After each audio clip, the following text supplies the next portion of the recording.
With the upcoming release of Bob Woodward's new book, the excerpts of that book, which came out this week, in addition to the New York Times op-ed by an anonymous Donald Trump White House staffer, questions have been swirling about Donald Trump's mental stability and whether or not he is even fit to be the president of the United States. We know from the op-ed that some staffers inside the White House had considered invoking the 25th Amendment to remove an unfit president from office, but ultimately they decided not to because they feared it would trigger a constitutional crisis, which is one of the weakest excuses you could imagine.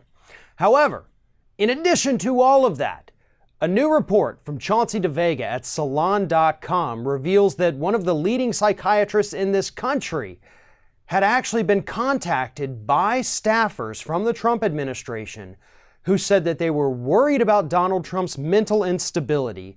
They said that his mind was unraveling and that his actions were scaring them.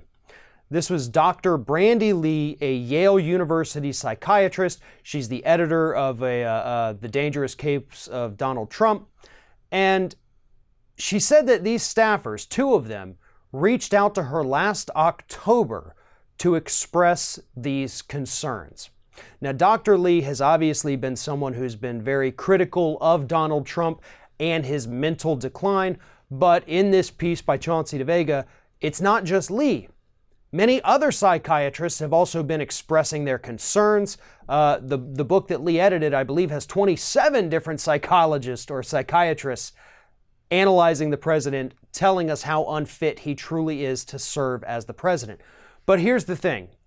We now know from a well-renowned psychiatrist that members of the Trump administration actually reached out to her to get advice about what to do about the president.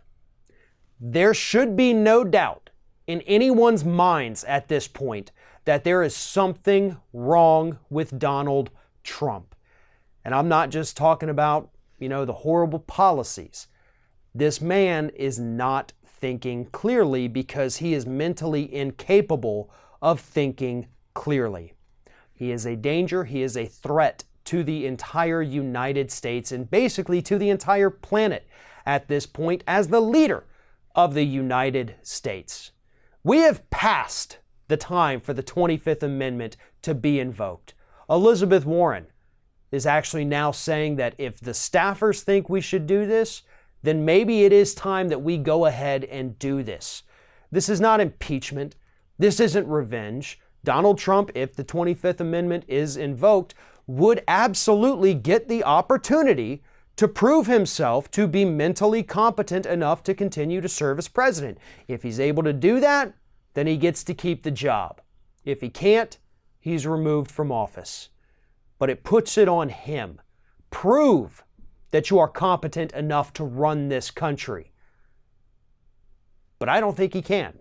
And I think most people in this country understand at this point that he probably could not do that. When we get these warnings from the psychiatrists, from the mental health community about what they see with Donald Trump, those are warnings that we need to listen to. Okay, it's one thing if you want to dismiss Bob Woodward's book, or if you want to dismiss the New York Times op-ed. But the advice of mental health professionals, we ignore that as a country at our own risk. These people 100% know what they're talking about. They know the warning signs. They have identified them in the president, and they have been telling us for over a year that this man should be immediately removed from office.